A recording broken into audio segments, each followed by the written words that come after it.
Get this started. We're talking about the homework gap, and I'm going to start, then go to the Commissioner Rosen, Superintendent Batsajorns, and then to the teacher on this call, Sophie Branson Gill, and then to the parent who has to deal with the lack of access, and that's Lori Mawini, I think. So that's going to be the order, and then for folks who want to ask questions, and we've got some press on this call, we'll do that. Let me start out with the obvious that we knew in Vermont, but has become much more existential with the COVID crisis. We knew that we needed to have high-speed internet at urban standards, not second-rate 25.3 internet. And those, we knew it because we're living with the downside of not being able to have access that our kids need for school, that our businesses need, that we need just to be modern. And the position that we've taken in our office, and I think more and more are acknowledging this, the decision we have to make in this country is it's very similar to the decision that our country had to make in the 1930s about electrification. There was no economic model that could justify getting electricity to that farm on the dirt road in Kirby, Vermont. But there was a social decision that we made as a country that all of us had to be connected, that electricity at that point was a necessity, and we did it. And it was a decision that was made collectively, and then it was implemented over time, and we achieved the goal of rural electrification. The internet is very much the same. It is not a luxury. It's not optional. It's existential. And this COVID crisis is establishing that beyond any possible dispute. So much of our medicine has been done through telemedicine now. It makes a huge difference. And the telemedicine is showing that in many cases, doctors say they have more intimate interactions with their patients. All of our businesses, everybody who's got a job has to work at home. You can't do that without high-speed internet. And of course, a huge, I'm sorry, I just got interrupted. And a huge issue is how do we educate our kids? And it's one thing when it's homework. And Jessica, you've been the champion of that. But now it's schoolwork. It's all day. It's not the homework. It's the daily instruction that parents are having to do. So the COVID crisis has just made this argument that we've been making that we have to have rural high-speed internet. It's not optional. It's essential. And the purpose of our call is to discuss that and focus attention on it. And I can tell you in Washington, there's much more focus on it. And one of the things that I find very, very reassuring and gives me some confidence that ultimately we're going to be successful is the conversation we're having here with folks from the Kingdom East Supervisory Union. That's a conversation that my Republican colleagues are having in so many of their districts. The challenges that we're going to hear about you facing are identical to the challenges that parents, that superintendents, and educators face in all of those communities. So that's by way of introduction, my comments. And now we are so fortunate to have on this call with us one of the most effective and widely respected public servants in Washington, and that's Commissioner Jessica Rosenworcel. And aside from the fact that she's really smart, really experienced, really effective, speaks English, direct, she gives you a straight answer, and is always looking a little bit over the horizon to where we need to be. She has been the fierce and consistent advocate for addressing the homework gap. And she's made trips to Vermont before to discuss the homework gap. And she's here with us again via this call. She also has some roots in Vermont, does a lot of skiing up here. And Jessica, we really appreciate that. But I just want to say to you how much a pleasure it is for us to have you as an FCC commissioner with your enormous experience, and you're so grounded. You've got children of your own, you know it as a parent. You're somebody who knows communications, policy, and law inside and out, and we really need that. But your orientation on the policy, that we can't leave rural America behind, it's so essential to have that voice in the Federal Communications Commission, and in you as a commissioner, we have that voice. So Jessica, thank you so much, and I'll turn it over to you. Thank you, Congressman Welch, for such kind remarks. I also want to associate myself with everything you just said. I believe it all from front to back, and I appreciate what a smart and graceful advocate you've been for these matters, and also for Vermont, because I'm a New Englander. I grew up in Hartford. My family has for 3 decades had a little place in a speck of a town near Manchester. And that's where I go spend my holidays and summers. And so Vermont is near and dear to my heart. And it's also always been apparent to me that the state is not fully connected.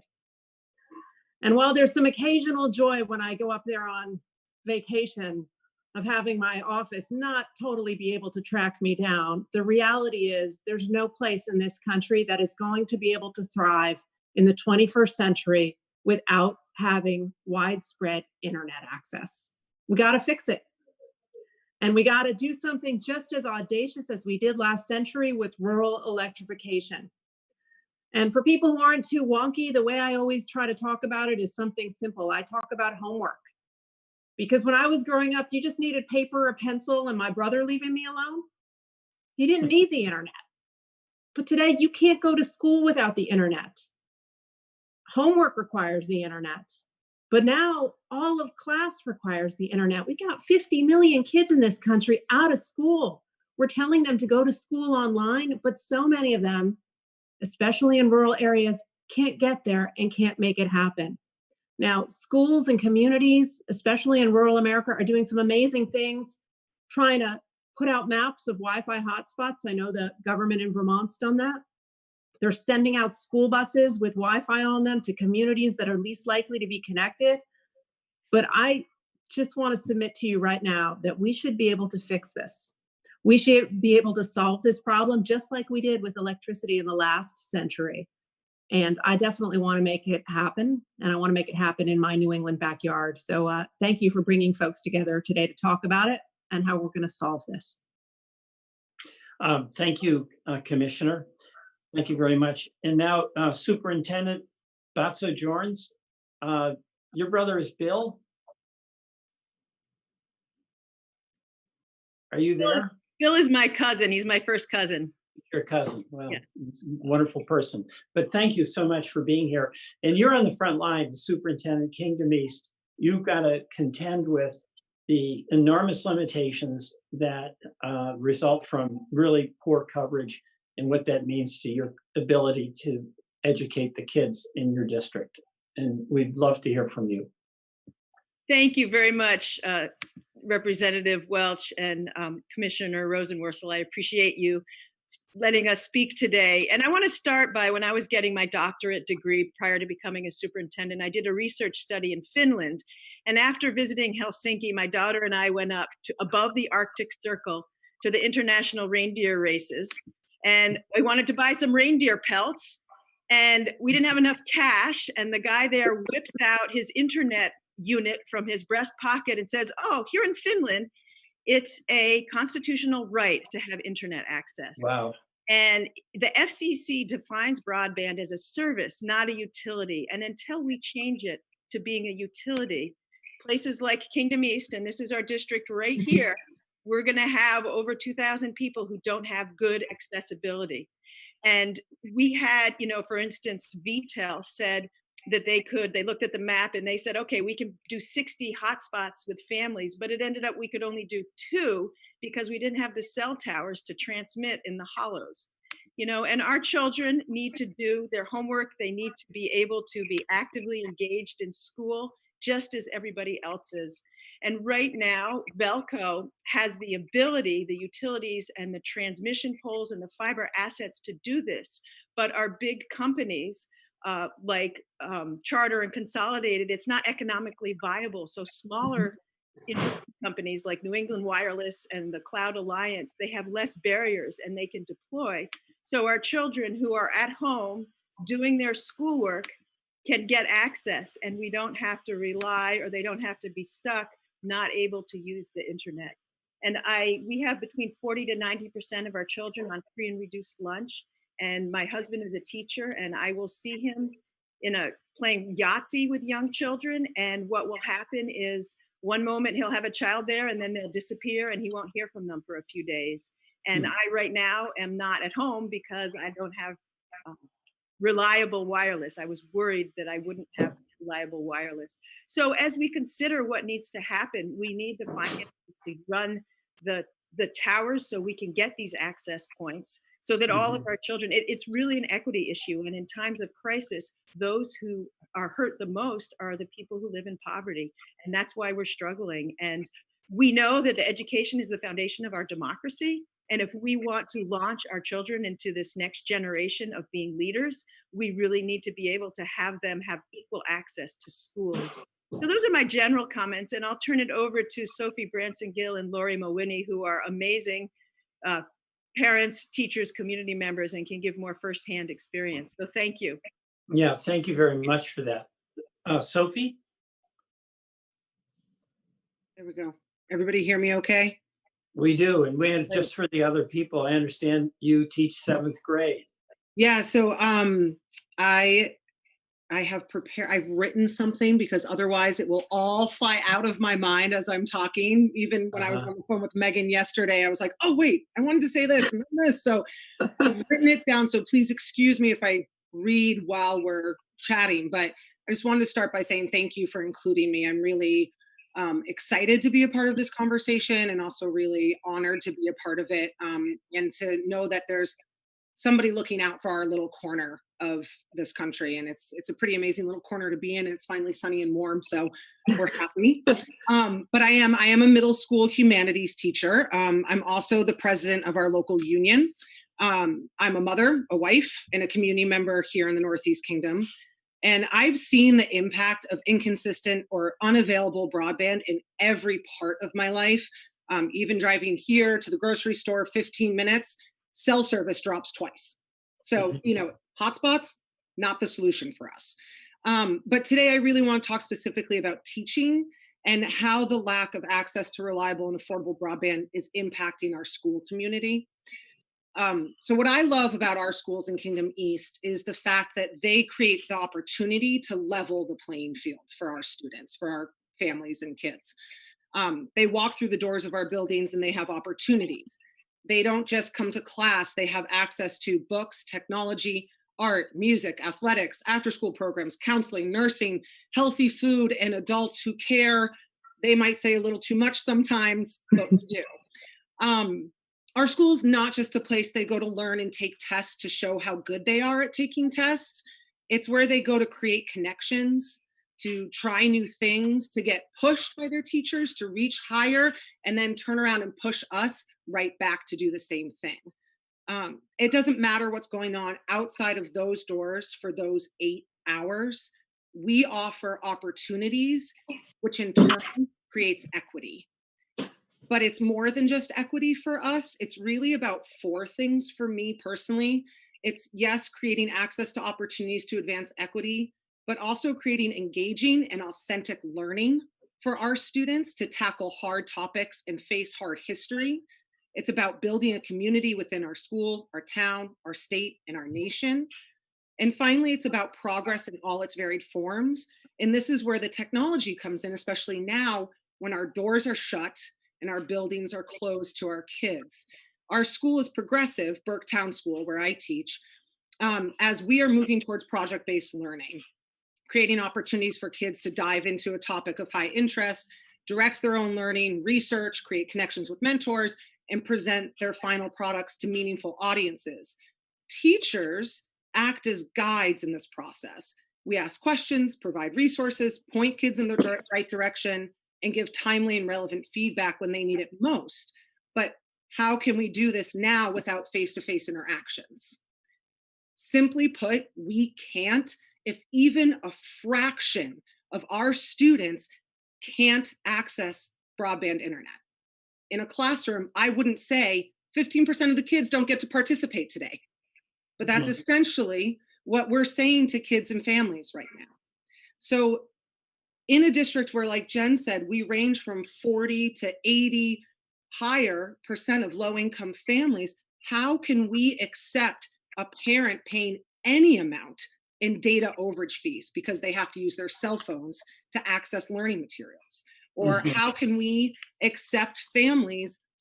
I had a family say this to me: we've run out of internet and our child won't be available for a week until it re-ups. We can't accept that. How do we even get materials to students who don't have access at all? So if education is about creating access to opportunities, engaging in authentic learning, community, and progress, we're falling short. And just to end, we never know what or who a child can become until they are given the opportunity to show us. And how can we offer those opportunities if our students can't access them? How do we engage them in their learning if we can't reach them? And how do we create connections without a connection? We can't do any of that. And I know in Vermont, we want to be at the forefront of progressive education. I see it every day in our teachers. But we simply can't do that without the infrastructure in place. So that's my spiel from the teacher No, point of view. well, that's reality. Yeah. That's very well put. And I'm really quite touched by that term running out of internet. Mhm. It's just gotta be accessible and affordable. But that, you just can imagine what it's like for a parent to have to say that. It's Um, heartbreaking. yeah, but thank you. And Sure. our last speaker is a parent who has two children in school. And I understand you've got, Lori, you've got two teenagers. So you're coping with this. And we really look forward to hearing what you have to say. Yeah. Well, I am one of those parents who has run out of internet. Mhm. So describe Um, that when that happens. so we live here, obviously in the Northeast Kingdom.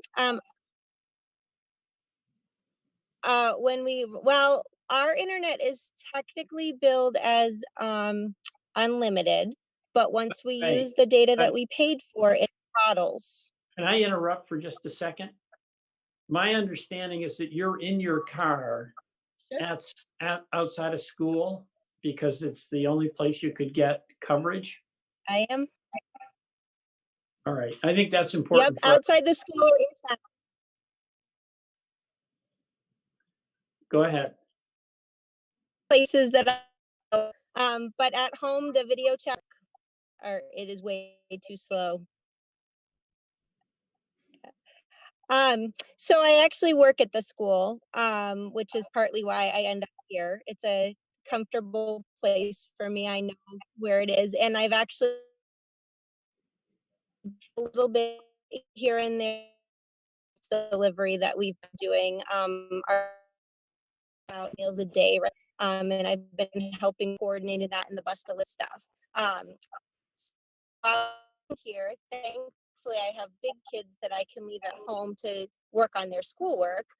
Though after about the first 2 weeks, it became clear to me that they weren't actually accessing all of the schoolwork. They were sending their teachers emails saying, oops, I couldn't connect. So we had to fix that real fast because I have are both usually honor students, and getting the progress report saying that they weren't really reaching honor status, or that will wake up my I'm having my meetings and we, get them connected that way. So normally in a given day, we do have internet. And I know there's a lot of people in our area who don't even have that. We do, we choose to pay for it. But it does have a data cap, or it slows down to pretty much speeds. You guys remember the modem with the ding ding and like the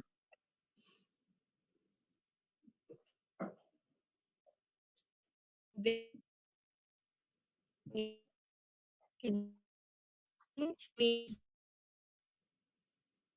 and it's called of data in any way that is that uses a lot of data.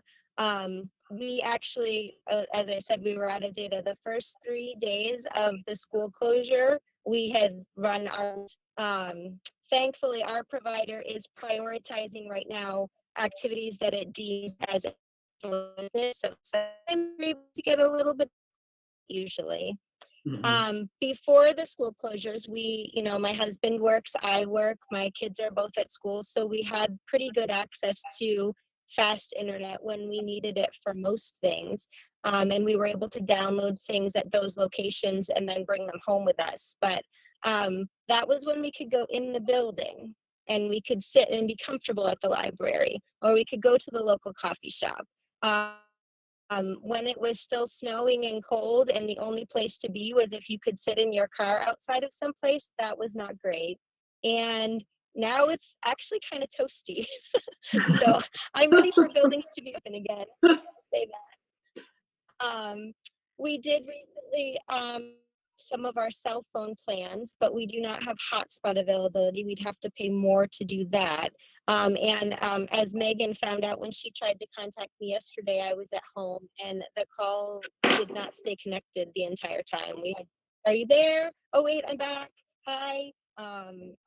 We just don't have great service. It's not good coverage. So I would love to see some better connectivity. The fact that like 2 miles from my house, we've asked them several times if they could just, run it up. We would love it. That's what we had when we first moved here, or the other house we lived in, and it was fantastic. Like actually being in the 21st century. But now we do not have that accessibility. Well, thank you so much. And we got a little display of in the quality of the connectivity that you have. It was a little sketchy in and out, but you were terrific. I want to go back to well, and this is good. What? Well, thank you. This is the good connection. Well, it's remarkable, and we've got it. We're here now because we've got to fix that. I want to go back to Commissioner Rosenworcel. You've been on the forefront of this for so long. One issue obviously is money, but there's policies that we've got to pursue. And what are some of the things you see that would allow us to implement the build out of that high-speed internet? And I know you and I have talked about the fact that we want to future-proof anything that we do, so that we don't settle for something that's better than what Lori has now, but is still way less than what she needs and what her kids are going to need.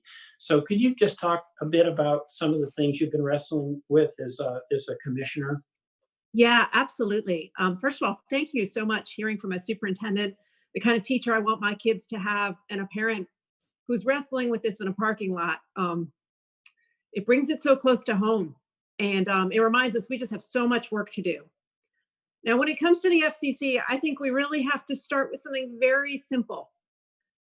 And that's we've got to improve our broadband maps. Right now, the FCC collects information about where broadband service is and is not all across the country. And it makes this assumption that if you have a single subscriber in a census block, service is available throughout. So if you've got the subscriber on a historic downtown Vermont Main Street, we assume that in the hills nearby, there's service too. So we systematically overstate service in ways that are especially cruel to a state like Vermont. And the bottom line is you cannot manage what you do not measure. And if we don't measure where service is and is not accurately, then we can't figure out where to direct federal funds to help solve this problem. And all of our official maps say Vermont has a whole lot more service than my own lived experience in the state. So we've got to fix that. I mean, the good news is Congressman Welch worked with his colleagues in a totally bipartisan way to develop a new mapping structure in a bill called the Broadband Data Act. The president signed it into law in March. The not so good news is the FCC is not yet at work on how to fix it. And I really think that's the first job, because you've got to show where the gaps and holes are so that we make sure that federal funds are directed to the right places. And right now, I think our official data suggests a whole lot more service in Vermont than most Vermonters would recognize.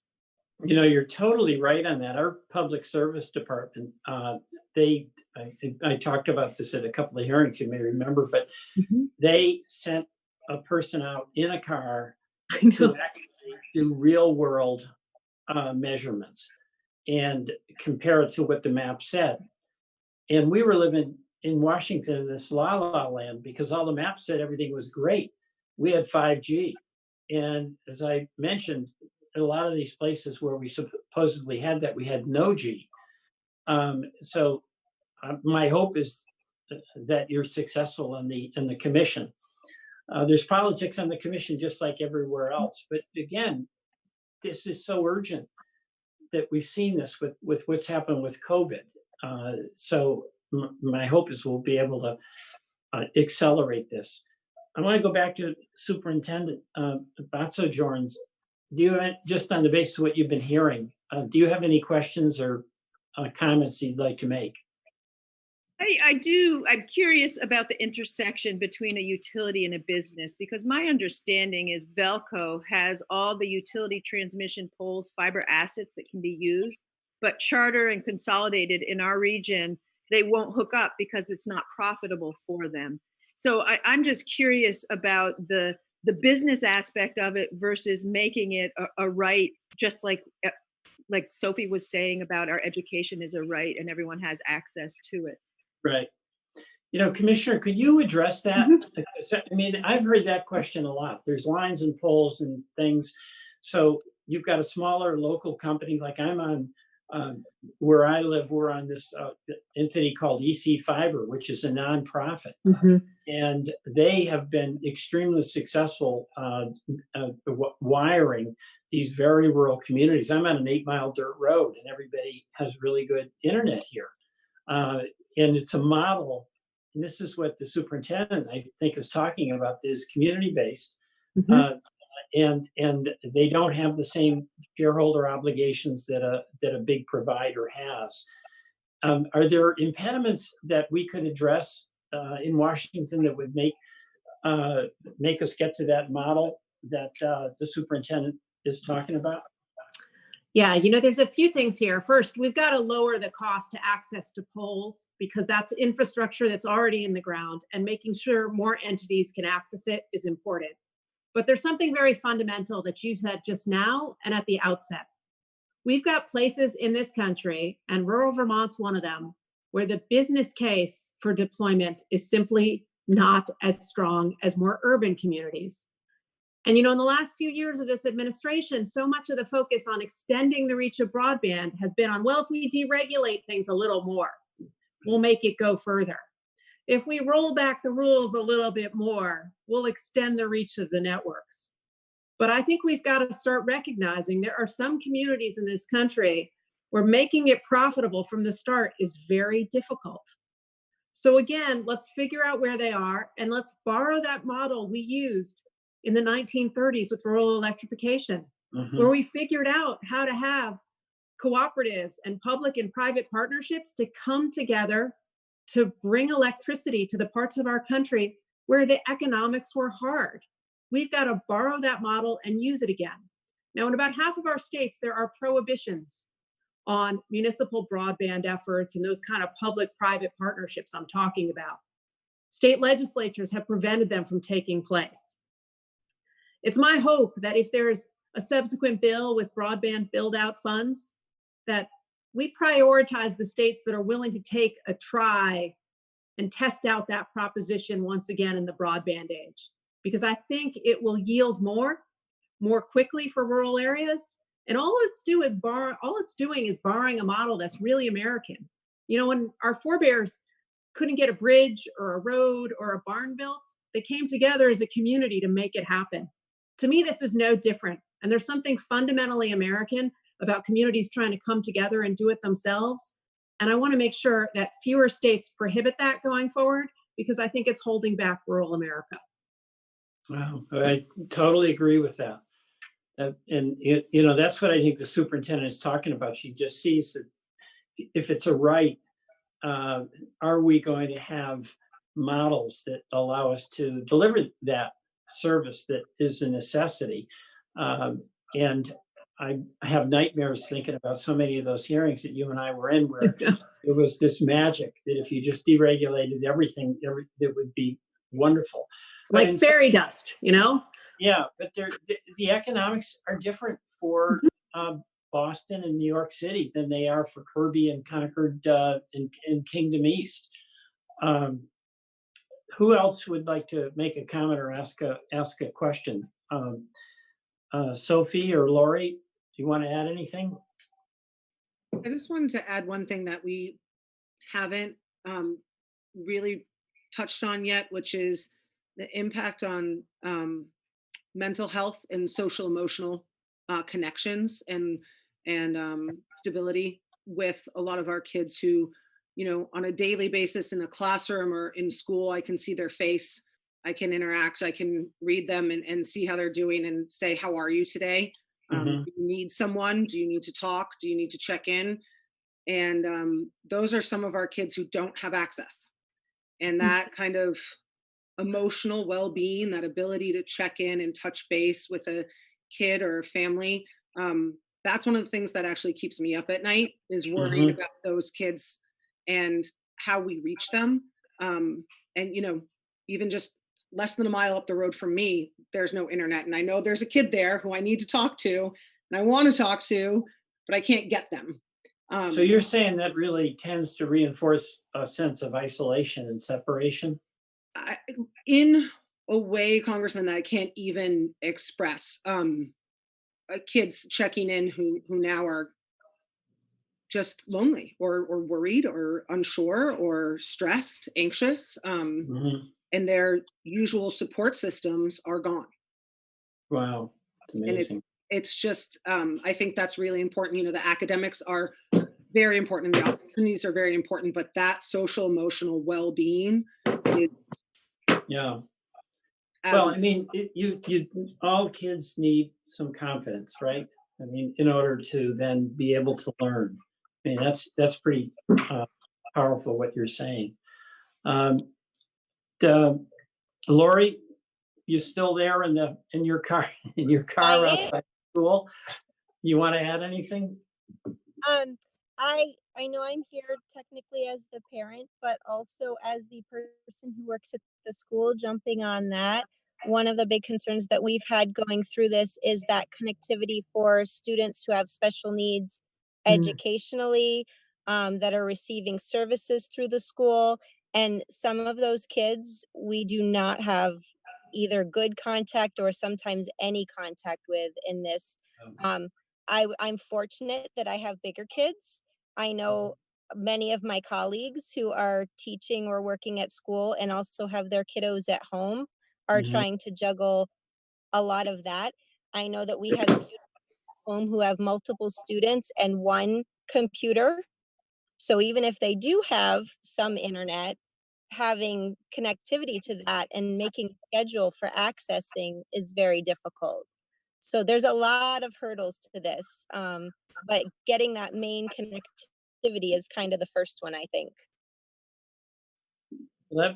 Thank you very much for that. We do have some reporters that are on the call, and if any of you would like to have a question, um, go ahead. We've got a few more minutes.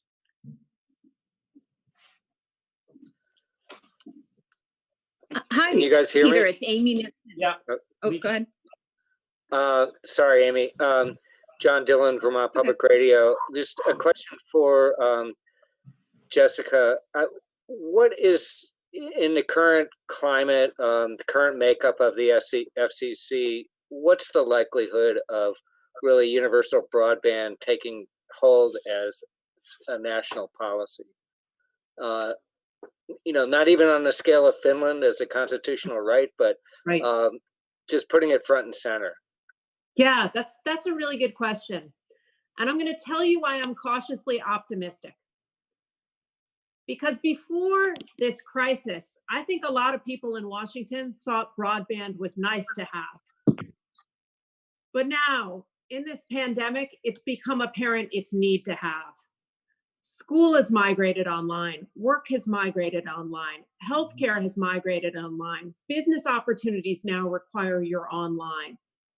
There is no one in Congress who's returning to their community right now and isn't aware of that fact. And that makes me both impatient and optimistic that we have to do something. We have to seize this moment where people recognize the scope of the digital divide and the homework gap and how we're going to solve these things, because we're going to have a national crisis if we don't assign high priority to this and make sure every community is connected. You need this to thrive in the 21st century. So let's learn from this moment right now and work together to make it happen. What about the cost? I mean, estimates are in Vermont, it's $600 million just to, do broadband in the state of Vermont. Yeah, Fully. it's big. but I think that we have to recognize there's an even greater cost to consigning people in the state permanently to the wrong side of the digital divide. The state's economy, healthcare, and education won't recover unless we figure out a way to connect every community. It's that simple. Thank you, Jessica. Other questions?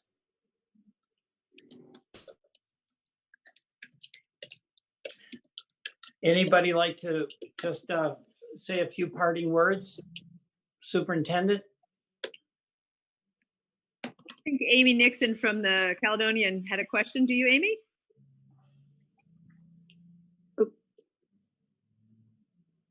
Hello? Jen? Jen? Yes?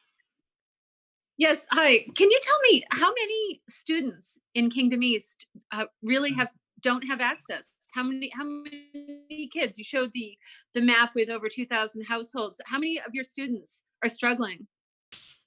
So to put an exact number on that is challenging, because I know that we recently gave out 6 phones or phone cards so people could just have phone access and talk to teachers on the phone. We're not even talking about internet. And then I know we have at least 65 families who aren't able to get on a regular basis. And then beyond that, we have people who have really bad connections who it's herky jerky. So, so I would say we have at least 20% who do not regularly have the ability to access their education through technology. Those are rough numbers. And I understand. I'll make sure this. I do have something else I want to say is in the summer, and I don't know if Sophie can attest to this, she lives in Burke, Kingdom Trails, people come mountain biking. In the summer, people who cannot get online because so many visitors are here taking up the bandwidth. And not only is it for education, it's for the economic vitality. We know we will have people move here. And then what can we do? Is there something that we, the community, can do? Letter writing, contacting people to help you in these efforts? Well, you're doing it with your advocacy.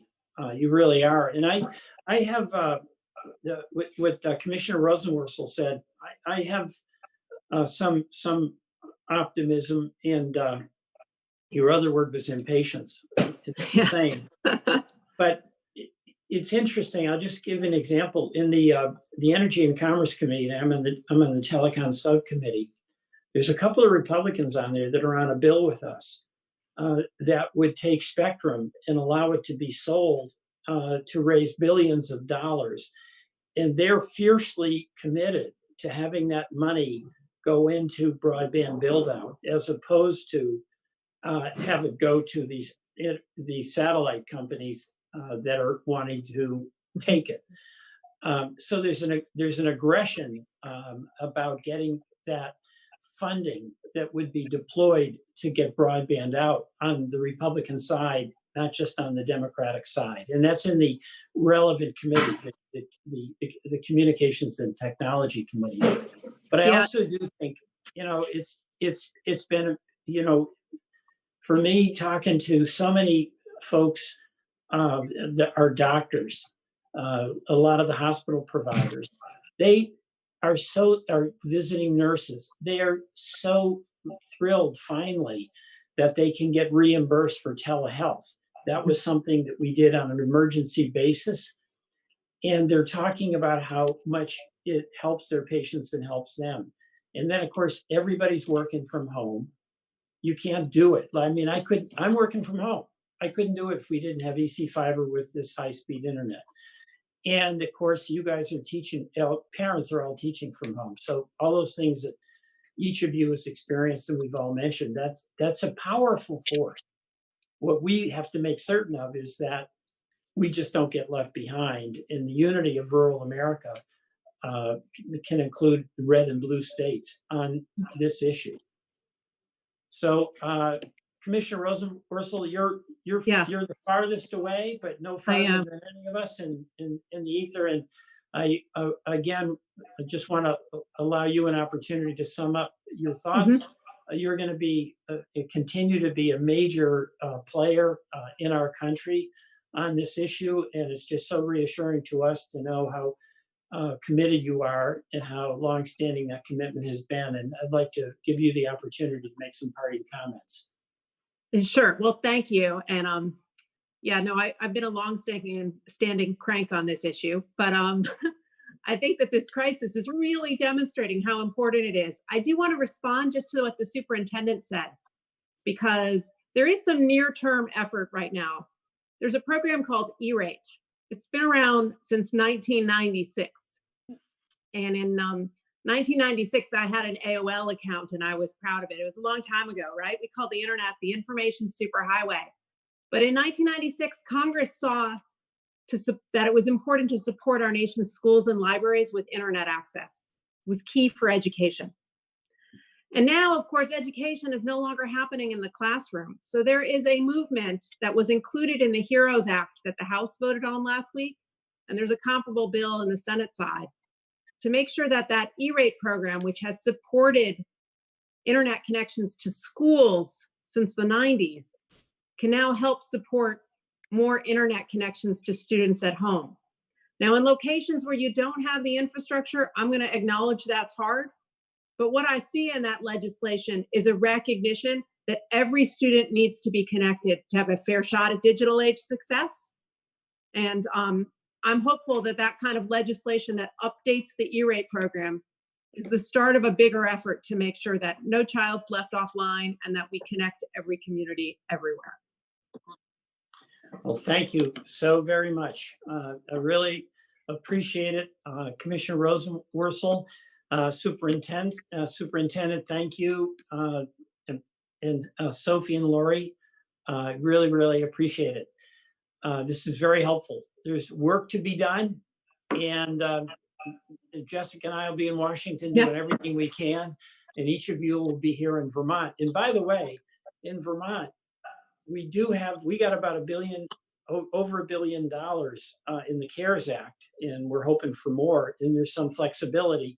So this debate is also going to occur in Montpelier about how and whether some of that money should be used to help extend broadband. So I want to thank each and every one of you and wish you a beautiful rest of the day here in sunny Vermont. And I don't know what it's like in DC, but we're pretty happy with our weather here today, Jessica. Bye-bye. Bye-bye. Take care. Bye-bye.